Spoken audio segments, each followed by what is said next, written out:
Hello.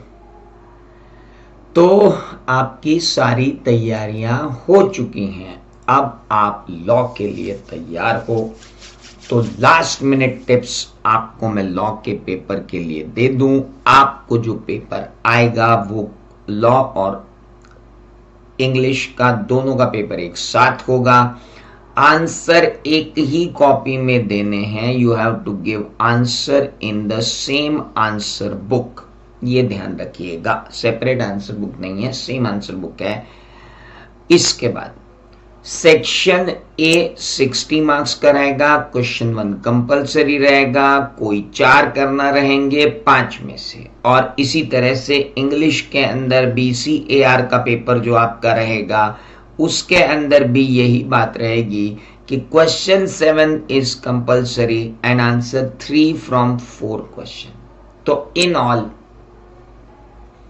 आपको वहां 6 और यहां पर 5 क्वेश्चन, 4 क्वेश्चन सॉल्व करने हैं, यानी टोटल 10 क्वेश्चंस आपको सॉल्व करने पड़ेंगे। ये आपका ओवरऑल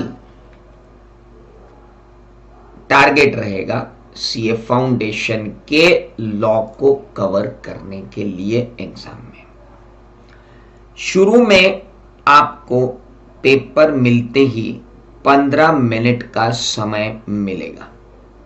पेपर मिलने से 15 मिनट के अंदर आपको अपनी स्ट्रेटेजी बनानी होगी कि आप कौन कौन से प्रॉब्लम्स को कब कब करेंगे। पेपर जब आपको मिलेगा तो आप देखेंगे कि इसमें आधे क्वेश्चन यानी 30 नंबर के क्वेश्चन डायरेक्ट होंगे और 30 नंबर के क्वेश्चन केस स्टडीज में होंगे। 30 क्वेश्चन डायरेक्ट होंगे, 30 मार्क्स के क्वेश्चन लगभग डायरेक्ट होंगे और 30 मार्क्स के लगभग केस स्टडीज में होंगे। तो अब केस स्टडीज के जो क्वेश्चन होंगे वो केस स्टडी बड़ी होगी लेकिन आंसर में उतने बड़े नहीं होंगे, है ना। कंसिडरेशन का एक नॉर्मल क्वेश्चन लिखना केस स्टडी का इज बेटर बिट इजी कि इससे पहले कि कोई बोलते कि कंसिडरेशन के रूल्स लिखो, तो अब कंसिडरेशन के रूल्स लिखो तो फिर सारे रूल लिखना पड़ते हैं 1 से लेकर 8 तक। तो हमेशा ध्यान रखना कि केस स्टडी पढ़ने में बड़ी होती है, आंसर में उतनी बड़ी नहीं होती, लेकिन प्लेन क्वेश्चन लिखने में काफी बड़े होते हैं।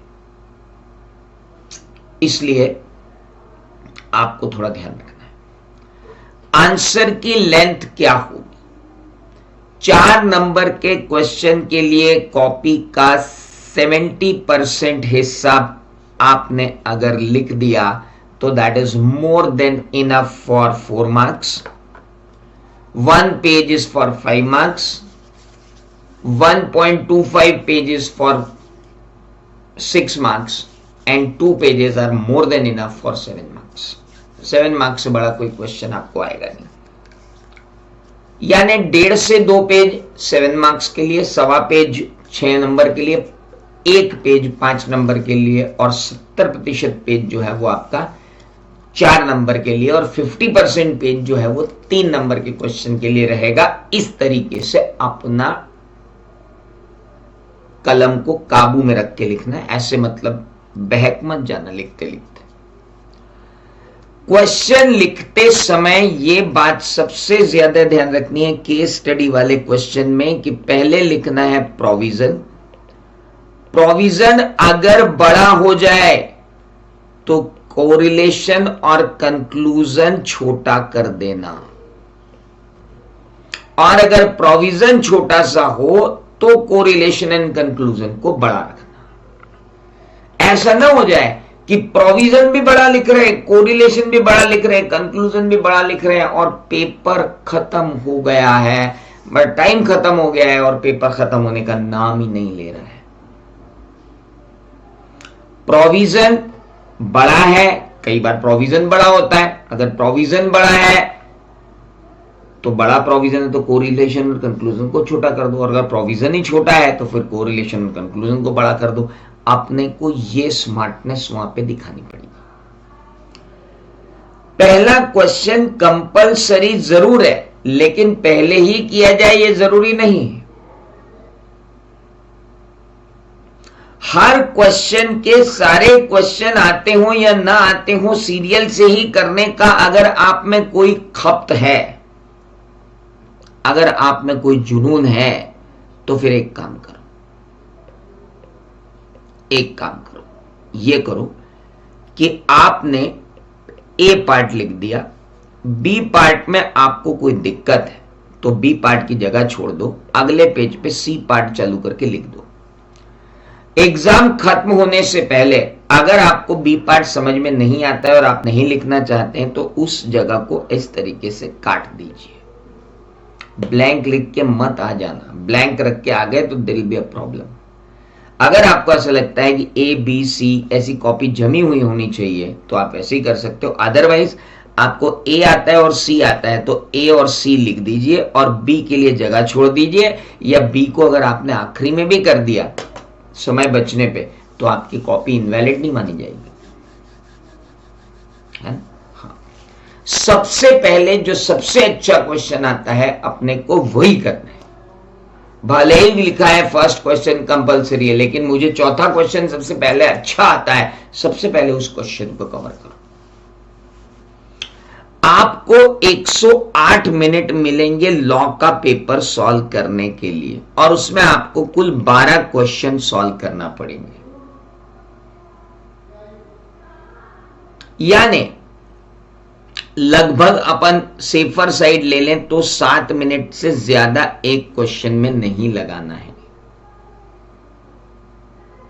इतना अपना टारगेट होना चाहिए। 7 मिनट से ज्यादा अपने को एक क्वेश्चन में लगाना नहीं है ना? अगर आखिरी में जब आप प्रॉब्लम सॉल्व कर रहे हैं और आपको लगता है कि मेरा टाइम कम पड़ रहा है, तो बड़ी केस स्टडीज वाले क्वेश्चन जो आपको आते हैं उन्हें जल्दी जल्दी लिखिए, क्योंकि उनमें टाइम कम लगेगा। और बड़े क्वेश्चन जो है उनका, तो जो शुरू के 15 मिनट मिलेंगे ना, उसमें ही आप देख लेना कि कौन से आप, है ना, बिग क्वेश्चन, नॉर्मल क्वेश्चन और मॉडरेट क्वेश्चन, 3 कैटेगरी बना लेना क्वेश्चन की, कि ये क्वेश्चन बड़ा है, ये क्वेश्चन नॉर्मल है, ये क्वेश्चन मॉडरेट है, ना बड़ा है ना कम है। नॉर्मल मतलब छोटा। अब जैसे आपने पढ़ना शुरू किया पहला क्वेश्चन कि भैया ये रेस्टोरेंट वाला है, आपने देखा अच्छा ये तो finder of the lost goods और कॉसी कॉन्ट्रैक्ट से रिलेटेड है, तो ये मॉडरेट क्वेश्चन है, मतलब ना ज्यादा लिखना है ना कम लिखना है। अनिल फॉर्म्ड 1% कंपनी मैन्युफैक्चरिंग, इसका टर्नओवर बढ़ गया, तो एक छोटा सा प्रोविजन लिखना है, और ये तो ये एक नॉर्मल क्वेश्चन है, मॉडरेट भी नहीं, नॉर्मल है। फिर state various essential element involve in the sale of uncertain goods, uncertain goods का है 5-6 लाइन 7 लाइन का क्वेश्चन है, इसको मॉडरेट में डाल दो। Define consideration, what are the legal rules relating to consideration, बाप रे ये तो 7 नंबर का है और ये बड़ा क्वेश्चन है, बड़ा क्वेश्चन है मतलब इसको लिखने में भी टाइम लगेगा। Discuss the condition in which LLP will be liable and not liable, ये भी बड़ा क्वेश्चन है, इसको भी बिग में डाल दो। When the continuing guarantee can be revoked, अरे ये तो बहुत छोटा क्वेश्चन है 2 नंबर का, तो इसको स्मॉल में डाल दो या नॉर्मल में डाल दो, इसको भी नॉर्मल में डाल दो।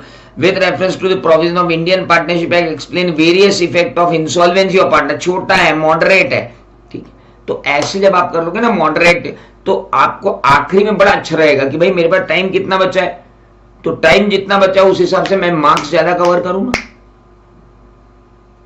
देखो अब चॉइस रहेगी, मान लो 2 क्वेश्चन बच गए, एक बच गया 4 नंबर का मॉडरेट क्वेश्चन और एक बच गया 5 नंबर का बिग क्वेश्चन, तो अब आपको कम से कम चॉइस रहेगी ना कि मेरे को कौन सा पहले कर लेना चाहिए। अगर मैं ये मॉडरेट और ये स्मॉल जल्दी कर सकता हूं, तो फिर मैं, और जितने टाइम में मैं ये तीनों क्वेश्चन करूंगा उतना टाइम मुझे ये करने में लग जाएगा, तो मैं 4 और 2 6 और 2 8 मार्क्स कर पा रहा हूं, जबकि मैं यहाँ पे 7 मार्क्स ही कर पा रहा हूं, और उस 7 में से भी कट सकते हैं, एक आध में कुछ भूल गया तो। और मान लो आपने 7 मार्क्स का क्वेश्चन किया और 7 मार्क्स का क्वेश्चन करने में आपको ज्यादा टाइम लग गया, तो आप ये बाकी 3 क्वेश्चन करने में जो हड़बड़ी मचाओगे और इतने इजी क्वेश्चन इनको गड़बड़ कर दोगे तो बड़ी प्रॉब्लम हो जाएगी। इसलिए कूल हेडेडली बैठना, नर्वस मत होना, तुम्हें कोई फेल नहीं कर सकता। इंस्टीट्यूट फेल करने के लिए एग्जाम नहीं ले रही, पास करने के लिए एग्जाम ले रही है। तुम्हें सब आता है, कूल हेडेडली स्ट्रेटेजिकली जाना, घड़ी का कांटा और अपना पेपर, और ऐसे 15 मिनट जो मिलेंगे उसमें बड़ा question, moderate question, normal question छांट लेना, स्ट्रेटेजिकली काम करना। आंसर लिखते टाइम बाकायदा लिखना कि answer number 3, answer to question number 3A, उसके बाद 3A 3B दोनों कर दिए, उसके बाद C छोड़ दिया, आखिरी में टाइम बचा वहां लिख देना answer to question number 3C, ये जरूर लिख के आना। और आगे जो कॉपी के अंदर टिक मार्क लगाने होते वो भी लगाना कि मैंने ये भी कर लिया, ये भी कर लिया, ये भी कर लिया, ताकि उसको कोई छूटे ना। सीरियली सॉल्व करना क्वेश्चन को, ऐसी खब्द पाल के मत जाना कि मैं सीरियली सॉल्व करूंगा। आधे से ज्यादा लोग इसलिए पेपर बिगाड़ देते हैं क्योंकि उनको आए ना आए, उन्हें तो सीरियली सॉल्व करना, ना कोई दिक्कत नहीं, आप सॉल्व कीजिए अपने बढ़िया तरीके से।